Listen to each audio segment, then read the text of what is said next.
Herkesin aradığı villa, Kuşadası'nın en çok izlenen YouTube kanalı Villa TV'de. Evet, yanlış duymadınız. Bu ev gerçekten çok güzel. Plaja 250 metre yakınlığımız var.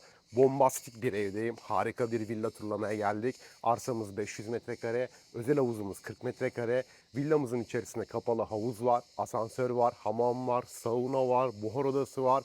Plaja çok yakınız, 250 metre mesafedeyiz ve asansörlü bir villadayız. Her şey var bu villada. Bakalım, fikirlerinizi çok merak ediyorum. Yorumlarda buluşalım. Şimdi bu güzel villayı birlikte turlayalım.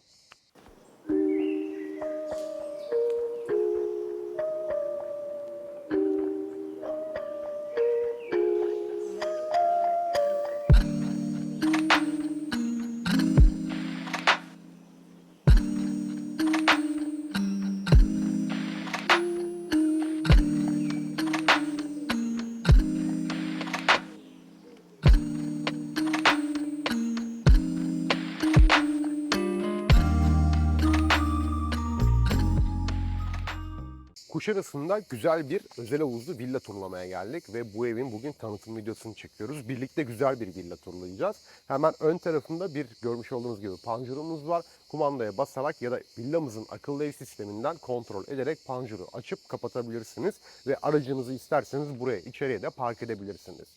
İçeriye girdikten sonra hemen benim sağ tarafımda oldukça büyük bir peyzaj alanımız var. Tabii ki yaya olarak geldiğiniz zaman da hemen şurada karşımda bir yaya kapımız bulunuyor ve ön tarafımda yine büyük bir peyzajımız var. Malum şu anda tam yaz ayındayız. Bol bol güneşlerin olduğu zamandayız. Biz de şu an öğlen saatlerindeyiz. Yani tam sıcağın olduğu zamanlardayız. Ve çimenler de şu anda yemyeşil. Gerçekten çok güzel ve bakımlı görünüyorlar. Bahçeli bir ev alıyorsunuz. Tabii ki bahçe inanılmaz derecede bir keyif.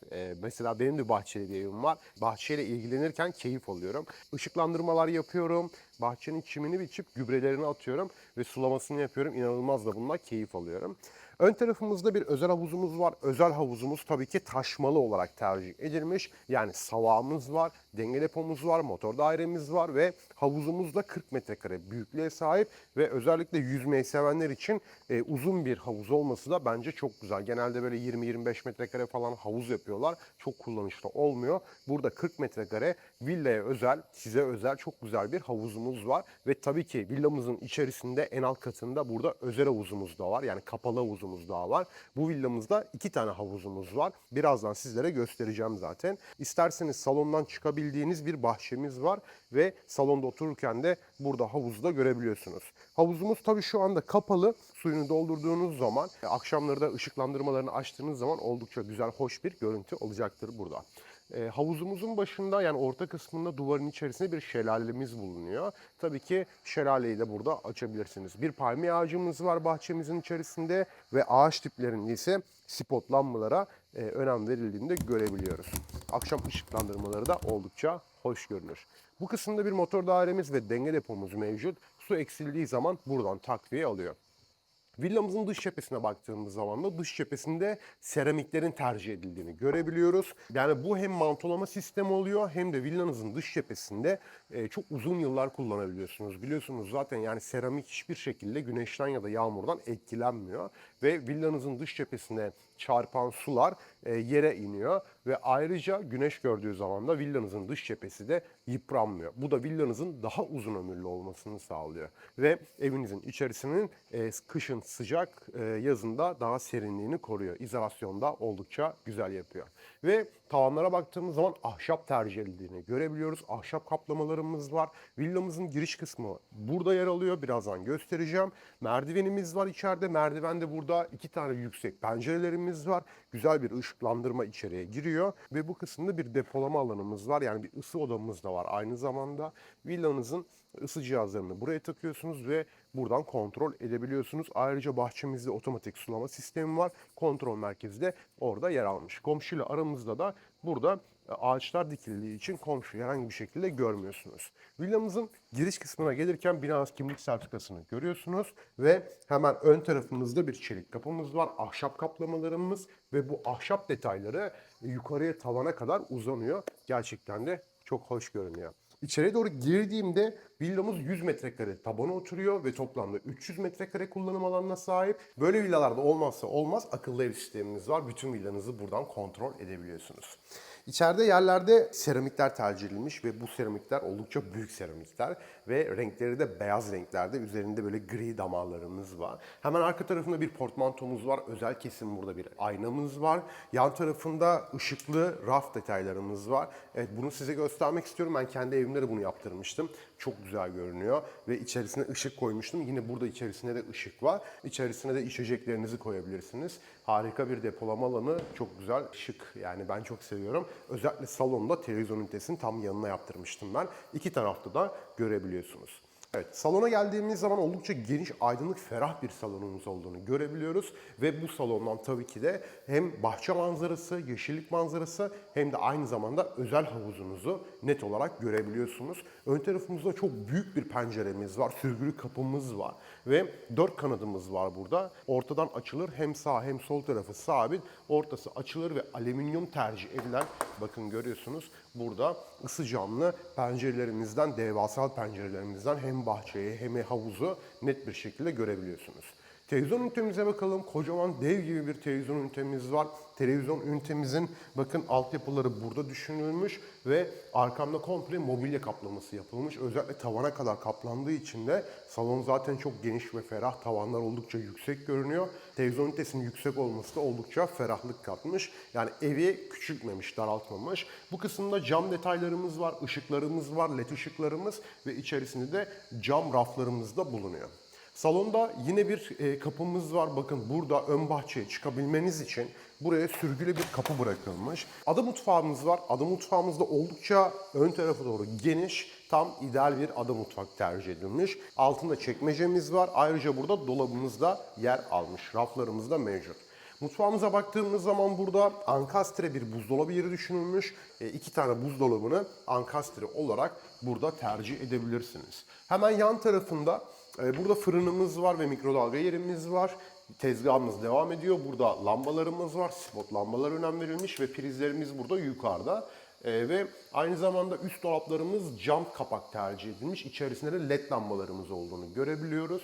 Ve devam ettiğimiz zaman yine burada spot lambamız, 2 tane prizimiz, 2 priz de orada, 4 prizimiz var. Ve burada porselen tezgah tercih edildiğini görebiliyoruz. Ve ön tarafında gömme bir evyemiz var. Ve buradaki bataryamız da Artem olarak düşünülmüş. Bu kısımda bir Linea Rossa'nın yine penceresi var. Aynı şekilde sürgülü olarak açılıyor. Bulaşık makinesi yeri altta düşünülmüş ve burada da büyük bir dolabımız da var. Ayrıca şunu da göstermek istiyorum. Bakın burada elektrikli süpürgemiz var. Bu evde çünkü merkezi elektrikli süpürge sistemi var. Bundan dolayı da bir yerden bütün evi süpürebiliyorsunuz. Yani kontrol merkezini göstereceğim zaten. Etanolü şöminemiz var. Tabii ki villa dediğiniz zaman da akla ilk gelen şeylerden birisi şömine oluyor, özel havuz oluyor, bahçe oluyor. Bu evde her şeyden tamamıyla var. Yani eksik bir şey varsa siz de fikirlerinizi yorumlara mutlaka yazın. Ayrıca abone olursanız da bu tip içeriklere en hızlı şekilde siz ulaşabilirsiniz. Abone olduğunuz zaman bildirimleri açın. Video paylaştığımızda ilk sizin haberiniz olur. Ve Kuşadası'nın en çok izlenen, en çok tercih edilen YouTube kanalı Villa TV'de bu lüks villalar, bu premium villalar. Etanol şöminemiz var ve üst kısmında böyle taş kaplamalarımız ve aynı zamanda burada da menfezimiz bulunuyor. Tavanlarımızda spot lambalarımızla birlikte led şerit dolaştırılmış ve gün ışığı renklerinde oldukça da güzel görünüyor. Koridora geldik ve hemen karşı tarafında asansörümüz olduğunu görüyorsunuz. Tabii ki şu anda asansörümüzün sıfır, yani bu ev hiç kullanılmadı. Bakın üzerinde jelatinleri var, yani bunlar duruyor şu anda. Merkezi elektrikli süpürge sistemi de şu şekilde çalışıyor. Bakın burada bir borusu var. Bunu çektiğiniz zaman daha da geliyor ve isterseniz bakalım, hatta evet şu an mesela çalıştı. Kapatmak isterseniz de şöyle çekiyorsunuz ve kapanıyor. Yani şöyle göstereyim size hemen. Bunu çekiyorsunuz. Olabildiğince çekiyorsunuz. Yani bayağı bir geliyor zaten. Ondan sonra bunu, şurada bir mandalı var. Bunu çektiğiniz zaman çalışmaya başlıyor. Evet, görmüş olduğunuz gibi. Tabii siz bunu geri içerisine koymak isterseniz, işiniz bittikten sonra şu mandala basıyorsunuz. Şöyle, şurada bir çıkıntısı var. Parmağınızla tuttuğunuz zaman bakın. Görmüş olduğunuz gibi mandalın da şurada bir düğmesi var. İttirdiğiniz zaman tamamıyla kapanıyor ve içerisine giriyor. Yani siz burada içerisine ittirmek zorunda kalmıyorsunuz. Oldukça güzel bir sistem. Zemin katımızda bir yatak odamız olduğunu söylemiştim miydim bilmiyorum. Söylemediysem de şu anda öğrendiniz. Zemin katımızda bir yatak odamız var. Laminat parke tercih edilmiş yerlerinde. Süpürgelikleri antrasit renklerde. Yatak başlığımız bu kısma geliyor ve televizyon ünitemiz karşımda yer alıyor. İsterseniz şu kısma bir dolap yaptırabilirsiniz ve sabahları uyandığınız zaman da bu yemyeşil bahçeyi de buradan net olarak göreceksiniz. Bakın buradaki bahçeyi göstermemiştim sizlere. Hemen kısaca göstereyim. Ön tarafımızda bir palmiye ağacımız var. Yine kapı girişinde bir palmiyemiz var. Büyük bir bahçe burası. Zaten 500 metrekare arsa olduğunu söylemiştim. Yan komşumuzla aramızı ayırmak için de burada limon servilerine önem verildiğini görebiliyoruz. Peyzajımız gerçekten de güzel. Tabii ki siz burayı satın aldıktan sonra kendiniz, kendi zevkinize göre peyzajınızı düzenleyebilirsiniz. Örnek veriyorum, begonvil yaptırmak isterseniz, yani begonvil dikebilirsiniz. Rengarenk olur. Her şey sizin elinizde. Akşamları daha böyle farklı ışıklandırma yapabilirsiniz. Mesela ben kendi evimde yaptım. Çok güzel görünüyor. Ve kendim yapıyorum. Daha çok keyif alıyorum. Karşımda büyük bir aynamız var ve ön tarafında bir evyemiz var, gömme rezervuarımız var ve burada da bir duşakabinimiz var. Yağmurlama sistemi de tavandan geliyor. Villamızın basamakları uçan merdiven burası ve basamakları ahşap tercih edilmiş. Burada tamperli lamine camımız var ve bodrum katta hamam var, sauna var. Çok güzel özellikler var. Orayı zaten birazdan götüreceğim size. Bu arada klimalarımız da tavan tipi olarak tercih edilmiş burada ve bu omurlu merdivenimizden üst kata doğru çıkıyoruz. Villamızın üst katına doğru çıkarken hemen arkamda görmüş olduğunuz, dışarıda size göstermiş olduğum 2 tane yüksek pencerelerimiz var ve içeriye doğru güzel bir gün ışığı alıyoruz. Ve bu kısımda bir şöyle, hatta şöyle tutayım sağlam mı değil mi bir kontrol edelim değil mi? Çünkü buraya güzel şık böyle ağır bir avize takabilirsiniz. Zincirini sarkıtmışlar, tavana da bunu sabitlemişler. Buraya da güzel bir şık bir avize taktığınız zaman harika bir görüntü olur. Ve asansörümüz buraya kadar geliyor. Aynı zamanda 3. kat, yani en alt katımıza da iniyor. Yani bodrum katımıza da iniyor. Birazdan zaten bu kattan sonra bodrum kata ineceğiz. Burada bir holümüz var, bir antremiz var ve ön tarafında bir yatak odası var. İçerisinde bir tuvalet banyosu bulunuyor ve yatak odasının içerisine doğru geçtiğim zaman yatak başlığı bu bölümde tercih edilmiş. Fransız balkonumuz var. Akşam manzarasında gün böyle karardıktan sonra, gün batımından sonra burada şehir ışıklarını, evlerin ışıklarını, dağ manzarasını, rüzgar güllerini net bir şekilde görebiliyorsunuz ve ön tarafımızda da peyzajımızla birlikte otoparkı da net olarak görebiliyorsunuz. Klimalarımız yine tavan tipi, bakın hemen şöyle gösterelim. Tavan tipi olarak tercih edilmiş ve kontrol merkezi burada yer alıyor. Alt katta size süpürge sistemini göstermiştim. Yine bu katımızda da elektrikli süpürge sisteminin kontrol merkezi bulunuyor. Diğer bir yatak odasına doğru geçiyoruz. Yine yerlerde laminat parke düşünülmüş. Yine manzaramız aynı cepheye bakıyor ve bu odamızın içerisinde de yine tuvalet ve banyomuz bulunuyor hemen karşında. Yatak başlığımız bu kısımda. Sabahları uyandığınız zaman da yine rüzgar güllerini, yine şehir merkezinde manzarayı görebiliyorsunuz. Klimalarımız yine tavan tipi. Buradaki fark ise burada oldukça geniş bir alanımız var. Burada isterseniz giyinme dolabını şu kısma yaptırabilirsiniz ve yatağınızla karşıya koyabilirsiniz. Yani isterseniz sağ tarafa da koyabilirsiniz. Tamamıyla bu sizin zevkinize kalmış. Evet, en önemli yer master yatak odası. Master yatak odasının içerisine geldiğiniz zaman şöyle ayrı bir kapımız var. Kapıdan içeriye giriyorsunuz. Girer girmez hemen burada oldukça hemen hemen bir oda büyüklüğünde bir giyinme odası var. Yani bu sadece giyinme odası tabii ki. Hem sağ tarafa hem sol tarafa giyinme dolapları yaptırabilirsiniz. Ve eşinizle birlikte burada kıyafetlerini çok rahat bir şekilde depolayabilirsiniz. Ve aynı zamanda buradan çıktıktan sonra hemen şurada bir tuvalet ve bir duş yeri olduğunu göstermek istiyorum sizlere. İçerisine girdiğimiz zaman da burada hemen ışıklarını da yaktık. Evet.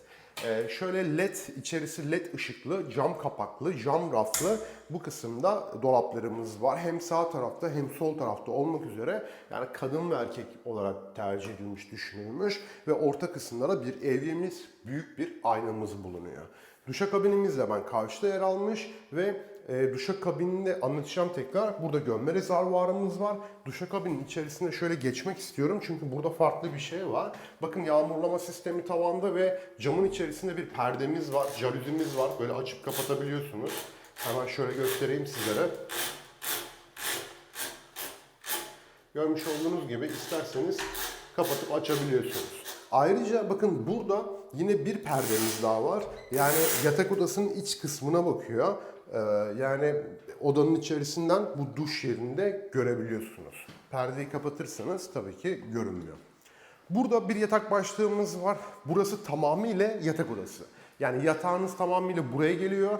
Hiçbir şekilde buranın içerisinde giyinme dolabı vesaire almıyorsunuz. İsterseniz buraya bir berjer koyabilirsiniz. Çünkü oldukça çok büyük bir alanımız var burada. Bakın şöyle köşeye kadar gelip yani bu alan komple sadece yatağınızı koyacak olduğunuz yer. Giyinme dolabınız o kısımda yer alıyor. Tuvalet banyonuz bu kısımda. Yine salondaki gibi 4 pencereli yani 4 tane kanadı bulunan burada büyük bir sürgülü kapımız var. Ve buradan da böyle hani deniz manzaralı diyemem ama çok kısmi bir şekilde iki villanın arasından Milli Park tarafını, o denizin maviliğini birazcık görebiliyorsunuz. Yani deniz manzaralı demiyoruz tabii ki ama hani en azından sabahları kalktığınızda deniz mavi mi, gri mi, hava durumu nasıl, denizdeki dalgayı görebiliyorsunuz.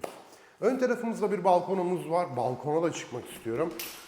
Evet, tam bir de öğlen sıcağındayız. Biraz böyle hava almaya ihtiyacımız var, oksijene ihtiyacımız var. Nitekim buraya çıktığımız zaman da serinliyoruz. Tabii evimizin içerisi kapalı kaldığı için şu an balkon oldukça bize iyi geldi.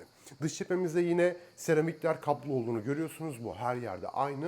Tavanlarda yine ahşap kaplamalar var. Bu kısımdan da otoparkı, havuzu ve bahçe alanımızı görebiliyoruz.